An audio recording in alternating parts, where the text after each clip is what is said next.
Alright, welcome everyone to a gameplay video for Gloomhaven. Today I'm just going to be running through a couple rounds, just in the starting introductory mission. And we've got all four characters set up here, fighting against, this first room of enemies, a bunch of bandits. And I'm just going to, just pretty much just start playing here, and hopefully just explain some things to you as I go along. Obviously everything you see here is a very rough prototype. Not trying to show off any components here, just trying to show you how to play the game. Alright, so let's just get into it. So at the beginning of a round, every character is going to pick 4 cards. Obviously we've got our 4 heroes over here on this side, and then the 6 bandits over here. These guys with the black bases are elites, and we can see the stats of the monsters, or the enemies, here written on this sheet. So on the left, white side is the normal enemies, and on the right side is the elites. Top row is hit points, second row is movement value, third row is attack value. And then the elites also have a special ability of shield 1, so the first point of damage they take with any attack, they're just going to mitigate that. Alright, so I've already picked the 2 cards for each hero, just because why not? You don't want to watch me sitting here for 5 minutes picking the cards, so we've already done that.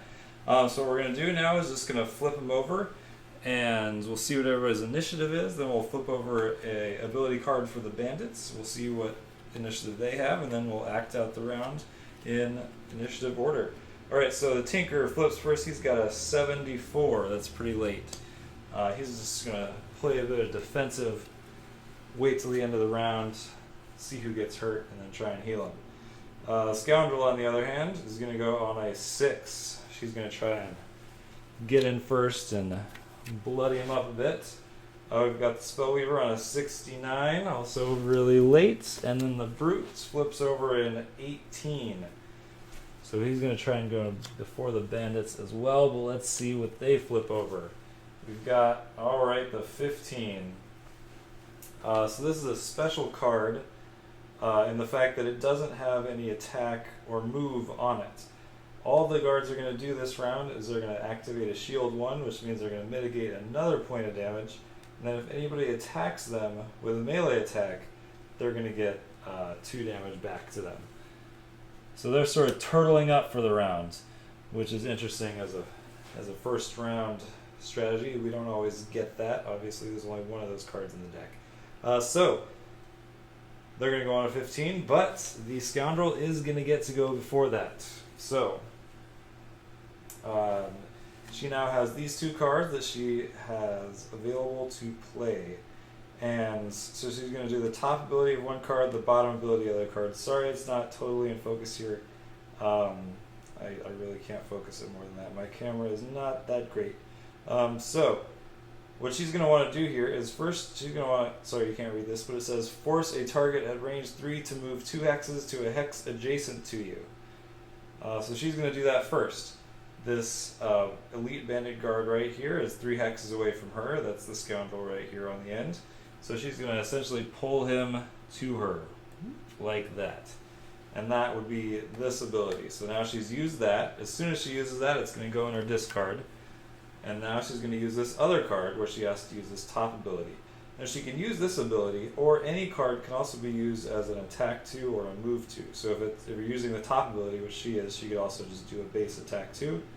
Or if she were doing the bottom ability, she could do a move 2. Wouldn't really help in this case because this is a move 6, but sometimes it's advantageous to use that. Alright, so what she's going to do is do the full backstab ability here, which is attack 3. And in addition, she gets some bonuses. She gets +2 attack and an experience, which is this shield symbol, when the target is adjacent to her ally, which it is, because she pulled it next to the Brute. And then she gets another +2 attack and another experience when the target is adjacent to none of its allies, which it also is, because she pulled it away from his allies. So that's going to be a total of attack 7 +2 experience. Now remember that the elite guard does have shield, but because she went before them in the initiative round, they have not activated their extra shield and retaliate ability yet. So she's going to do an attack 7. Also, once she's done with this card, it's going to get lost because of that symbol right there, which is not a good way to start off, but she's hoping to take one of these guys down. And, alright, I'm just going to shuffle this a bit. Alright, and now, so we got an attack 7, and we're going to flip over a card, and we got a +1. So we're going to do an attack 8. We'll just set this deck over here. Attack 8, but -1 because of the guard's innate shield, because he's elite. So we're going to do 7 damage to him. So we'll just put some tokens on him, like a 3 and a 4. That'll add up to 7. Elite guards only have, or not only, but they have 9 hit points. So now he has 2 hit points left, which is a pretty strong blow. Alright, so next the guards are going to activate. So they're going to use this ability, which again is just the shield retaliate. So they're not going to do any attacks, any movement. They're just now have those bonuses for the rest of the round. So they're all just going to stay put. A little boring, but we'll deal with it. Alright, so now the Brute is going to go. And what's funny is the Brute actually had a pretty similar strategy. He was thinking, alright, he was going to perform his own retaliate and then throw up his own shield using these 2 abilities. But now that the guards are also doing that, he's going to have nobody to retaliate against this round. Doesn't make a whole lot of sense. So, the shield ability would still be nice to get out, but then you'd have to use this for maybe an attack 2, and then you'd likely take 2 damage back from that guard, because that guard is now retaliating. And you'd have to get a plus to even kill it. Alternately, he could do an attack 3, and then use this maybe to move, because he doesn't need to heal. Or he could heal because that attack... Oh no, that attack is actually not going to cause the guard to retaliate, because if he pushes him away, he'll no longer be adjacent, so then his retaliate wouldn't go off. Let's see here. Yeah, let's do this. Let's do the attack 3, push 2. Alright, so the Brute then, who is hanging out over here, is going to flip over his own attack modifier on that attack 3. We got no modifier. That guard now has 2 shield, because 1 from his ability and 1 from his innate strength. So we're going to discard that card. And so attack 3 with no modifier is only 1 damage because of the 2 shield. So, oops. So now he has taken 8 damage. He is still alive. He has 1 hit point left. And then the Brute is also going to push him back. And he's going to push him 2 back into this corner, which was the other part of that card. And then he's going to use this card to move. And he's going to move just right... Oops, sorry, you can't see anymore. Sorry, yeah, so he pushed that guard 2 away from him there, and now he's going to move in that direction to get closer to these guys. Because they're not actually attacking or doing anything this round, so he feels pretty safe about that. Right, so that was this card as a move 2, which is written right there. Alright. Next up, we got Spellweaver with 69, Tinker with a 74. So the Spellweaver is next. Now the Spellweaver played out both of her big attack cards. Obviously she can't use both because she has to use top of one, bottom of the other. But she just wanted to be versatile. She knows she wanted to get something big out this round. Now the problem here is that they obviously have shield, so any attack she does is going to be less effective. They didn't really move forward, so she's going to have to do a little improvising. Now, let's see here. Yeah, that shield retaliate really threw off everybody's plans. The Tinker is not going to have anybody to heal either. Alright, we're going to do the fire orbs, but first she needs to move in order to get into position to do that. So we need to figure out who we're going to attack. I'm thinking we're just going to attack some of the normal guards, because they have less shield. We want to do the most damage possible. So we're going to take that move 4, and we're going to move just 3. We're going to go 1, 2, 3 into this position. Actually, no, we're not. We're going to move right here. And then, because our fire orbs is attack for range 3 on 3 targets. So if we move there, we're within range of these 2 guys, and then also this guy, which we can kill ideally, and that would be good because we need to kill these elites because they're nasty. Alright, so we're just going to move 2, and then we're going to do this fire orb ability. Alright, and what we're also going to do, because we're going to start off with a bang, why not, is Spellweaver is also going to use her power potion, which this is an item, so items can be used anytime during your turn, or basically when it says they can be used. So this says during an attack, you can use this item to gain +1 attack on your entire attack action. So now, instead of doing an attack 4 on 3 targets, she's going to use this and do an attack 5 on 3 targets. Alright, but then, yeah, so let's do that. I forgot to give the Scoundrel 2 XP. Let's do that real fast. Nobody else got any experience, though. Alright, so the Spellweaver is going to attack 5 those 3 guys. 1, 2, 3. And let's start with the Wounded Elite. We should be able to take care of him pretty quickly. Alright, so attack 5. Flip over a card. We got nothing. So that's 5 coming at him. He's got 2 shields. That's 3 damage, which is more than enough to kill him. So he only had 1 hit point left. Alright, whenever anybody dies, they're going to drop a coin on the ground where they were. And now that coin is very important, so that's how you get money in the game. So you can pick that up one of 2 ways, by either ending your turn on the hex where a coin is, or by playing a loot card, which allows you to pick up everything around you, essentially. Alright, so that was the first attack. The second attack we're going to do against that guy right there. And flip over another card, we get a +1. So that's 6 minus 1 for his shield from the ability card. That's 5 damage, and that is not enough to kill him. So he has 6 hit points. So he is now down to 1 health. And the last guy, we'll flip over one more card. Maybe we'll get lucky. Oh, it's another +1. That's good, but still not enough to kill him. So he also takes 5 damage. Alright, now let's read the rest of this card. It says, I'm going to get 1 experience for each enemy targeted.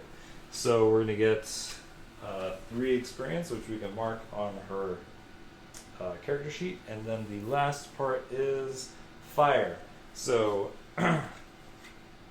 what that means is that we go over here to this obviously prototype elements table, and we're going to move fire up to strong.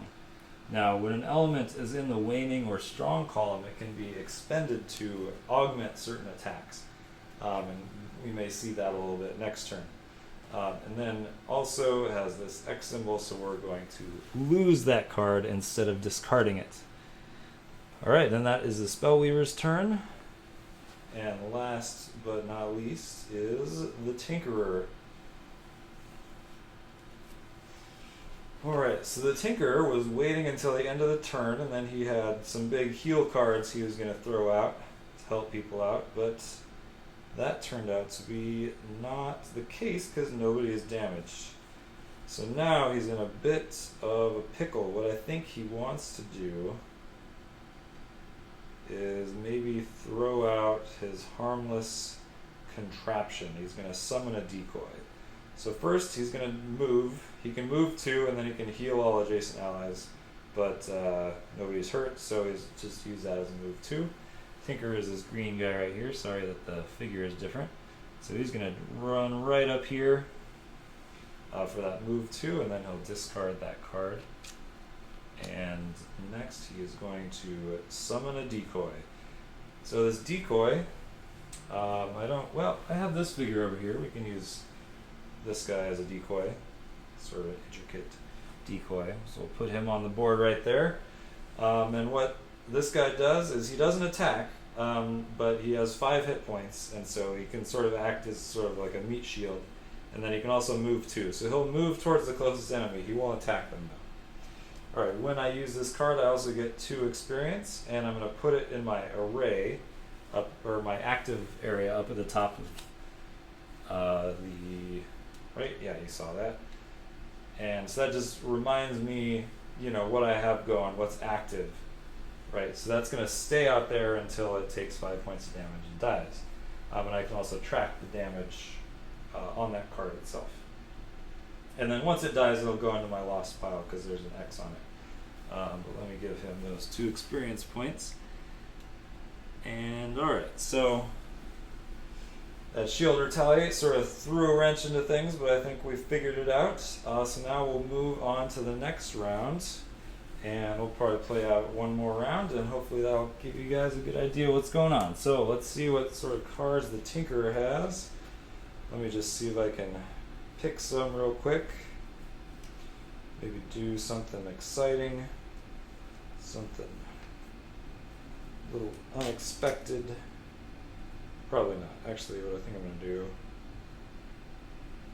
Where is that? There's that card. Okay, if I play these 2... Yeah, that's good. Let's do that. Alright.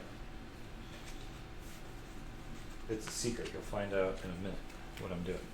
Alright. That's Tinker. Let's pick some cards real quick for the Scoundrel. She's still way back there. What does she need to do in order to be fulfilled in life? Well, if she were one step closer, I'd have much better options. I do like that ability though, so let us...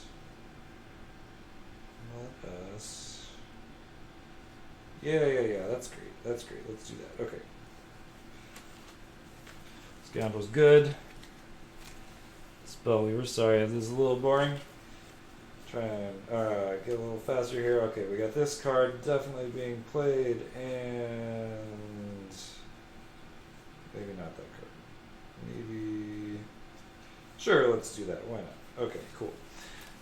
And finally, the Brute is going to pick some cards. I could like try to do this in front of the camera, but that's probably what I should have done actually. Oh well.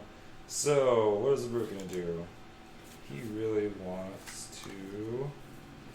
He would love to have played that card that he played last round, this round, but it's gone. Alright, what if we did this? Let's try that. Yeah, let's do that. Okay. Yeah, I don't know if that was any better, whether you made any sense of that, but that's what I'm doing. Alright, so now everybody's going to flip over their cards. Spellweaver is acting on a 7. The Scoundrel is acting on a 10. Tinker on a 20. Everybody's going to try to go fast this round to beat out the bandits, and the Brute is going to act on a 15. Now we're going to flip over a guard card and see what we got. We got a 70, so they're going super slow. Move -1, so they're not going to be moving much, but then they're going to hit pretty big with an attack +1. So what this means is that you're going to look at their base stats, which are on, you know, this card over here, and they're going to modify that by these values. Right, so a normal bandit guard has a movement of 3 and an attack of 2. So this is going to make his movement 2 and his attack 3, because you're -1, +1. Alright, but hopefully we can kill a whole lot of them before that happens. So, first up is the Spellweaver. Oh, and one other thing I forgot is that at the end of the round, all elements that are out get degraded. So that went from strong to waning. It's still available, but after 2 rounds, it's going to be gone. And that's important because the Spellweaver is going to activate her Mana Bolt. Alright, so what this does, it's attack 2, range 3, so it's just a single target thing, not a big old fire orb like she did last round. She can't do that every round, or she will find herself exhausted rather quickly. And then there's this symbol here, which has an X through a multicolored wheel, which says that I can expend any element out on the board in order to gain a +1 attack and an extra experience. So I can spend that fire out on the board to make this an attack 3, range 3, and also get an experience from it. So let's do that first. Who do we want to hit? Now the Scoundrel is over there saying... Oh, the Scoundrel actually kind of screwed up. So yeah, he's saying, you know, if you kill that guy over there with your attack, I think that would be pretty cool. I think that would do a lot of good. Then he'd be dead, and I can't get to him. So let's do that, right? So this guy right here is getting hit by an attack 3. Flip over a card, and we got a -1. That's okay though, because that makes it an attack 2. He only had 1 hit point left. He had no shield this round, so he is gone. Excuse me. All right. So that was this card. It doesn't have an X. It gets discarded. Also, we get an experience for that. And second up, she's going to activate her Frost Armor. So this says on the next 2 sources of damage against you are negated. So this is another active card. It's going to go in her active area up at the top here, and we can track that with a little token or something.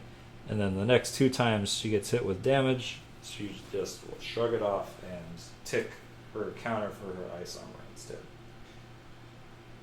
And that's it for the Spellweaver. Right, so that's over there in her active area. That card right there. Alright, so who is next? Probably the Scoundrel. The Scoundrel's always going next. Alright, so what is the Scoundrel doing? The Scoundrel is first going to use this card to move 3. She likes the look of that coin over there because after all she is a scoundrel. So she's going to take 3 steps, 1, 2, 3, onto this coin, and she's going to poison an adjacent enemy. Alright, so this guy is now poisoned. Alright, and then she will activate her throwing daggers, which is an attack 2, range 3 on 2 targets. And it'll also get her an experience. So she's going to target the 2 guys who are within range 3 of her. Now the problem with her plan is that now she is adjacent to this guy.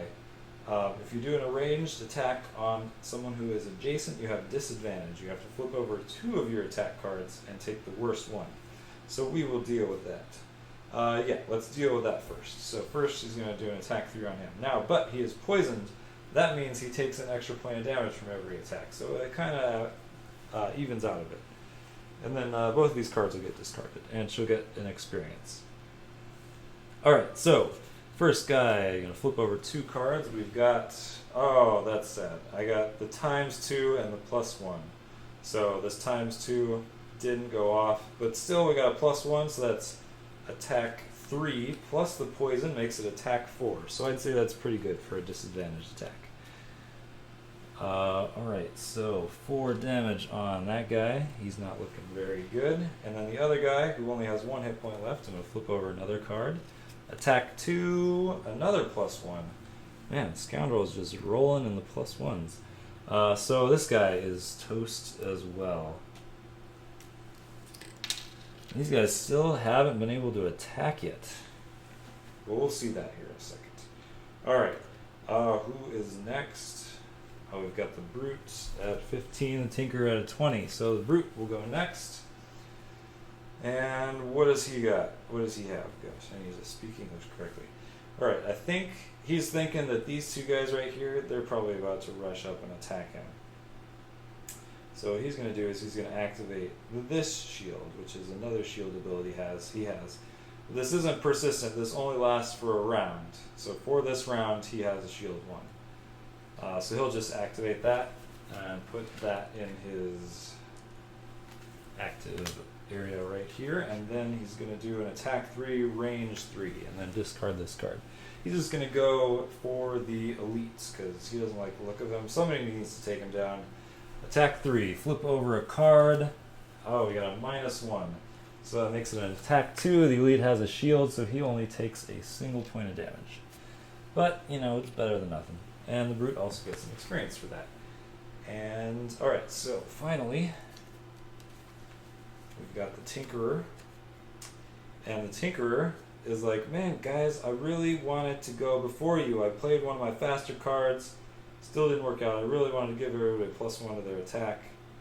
But that just totally did not work out. So, what am I going to do? Actually, sorry, before he goes, his decoy, any summons always move before the person who summoned them.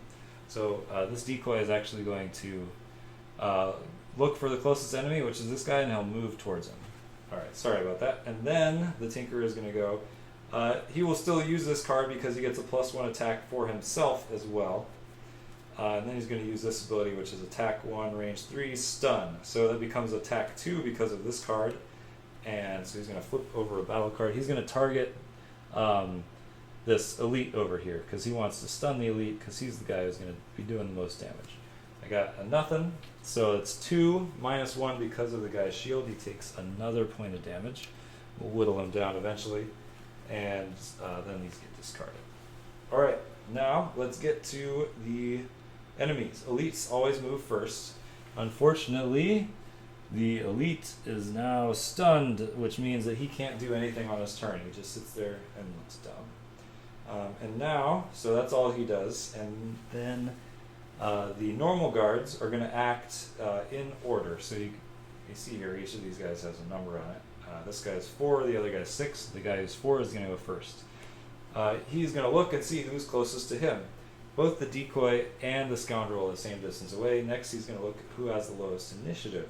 The scoundrel actually has lower initiative than the decoy. The decoy is considered to be going directly before the summoner, the person who summoned his turn. The scoundrel went before that, so Scoundrel is going to get hit. He's going to do an attack 3 because it's 2 plus 1 from the card. We're going to flip over a battle card. We get a -1, which means the Scoundrel takes 2 points of damage.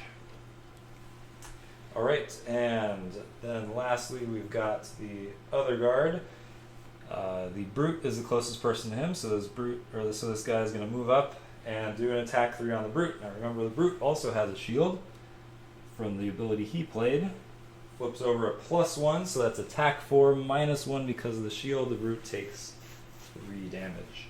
And that's going to be the end of the round, and that's going to be the end of the video. So I hope you guys got a little bit of an idea on how to play the game, and thanks for watching. See you later.